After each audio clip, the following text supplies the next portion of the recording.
आगे बढ़ते हैं, बड़ी खबर नजर डाल लेते हैं। मध्य प्रदेश में कल जो वोटिंग हुई है रिकॉर्ड, उसका आपको बता देते हैं। 66 साल बाद पहली बार 76.22% वोटिंग हुई है। 66 साल में पहली बार इतनी ज्यादा वोटिंग हुई है।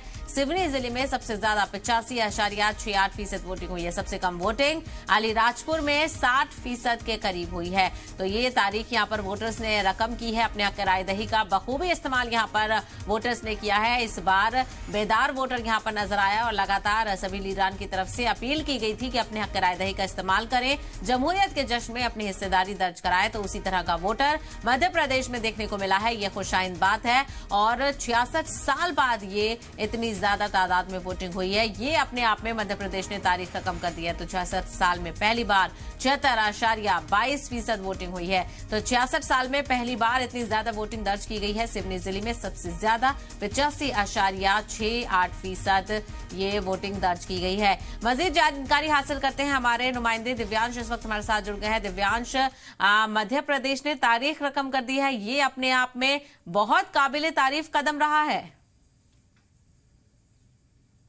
साहब बिल्कुल सही फरमाया आपने कि जब जनता आगे बढ़ चढ़कर मतदान में हिस्सा लेती है और बम्पर वोटिंग करती है तो अपने जनादेश के जरिए वो तय करती है कि मध्य प्रदेश में अगली हुकूमत किसकी होगी।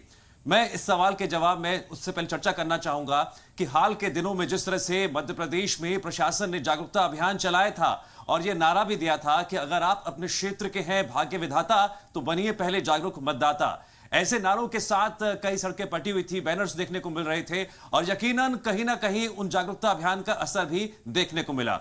अगर हम कल दिन भर की बात करें तो हमने देखा ग्रामीण क्षेत्रों में और जो छोटे शहर हैं वहां पर मतदाताओं ने बढ़ चढ़कर हिस्सा लिया। वहीं बड़े शहरों की अगर हम बात करते हैं जैसे कि ग्वालियर, भोपाल, थोड़ा सा पिछड़ा नजर आया। यानी कि मतदाता जागरूक हो रहा है और जिस तरह से बम्पर वोटिंग हुई है, जो आवाम ने अपनी ताकत का एहसास कराया है और यह संकेत दे दिया है कि आने वाले दिनों में वो क्या उम्मीद करते हैं जो भी जिसकी भी हुकूमत होगी।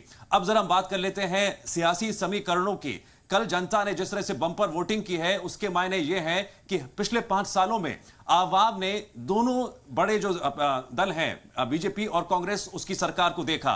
15 महीने की कमलनाथ सरकार को भी देखा था और 3.5 साल की शिवराज सरकार को भी देखा था। जनता के पास सही आकलन करने का यह सबसे बढ़िया वक्त था। किसने ज्यादा विकास किया है, किसके वादों की पोटली और दावों की पोटली वो ज्यादा भरोसा करती है, और इसी भरोसे को पैमाना बनाते हुए जनता ने बम्पर वोटिंग की है साहिबा और ये तय कर दिया है ईवीएम में कैद हो गई है सभी दिग्गजों की किस्मत। बिल्कुल, और जिस तरह से सुबह से ही हमने देखा था बेदार वोटर्स यहाँ पर नजर आ रहे थे और दिव्यांश इसका असर जो है वो नतीजों पर भी खासा पड़ता हुआ नजर आएगा और ऐसे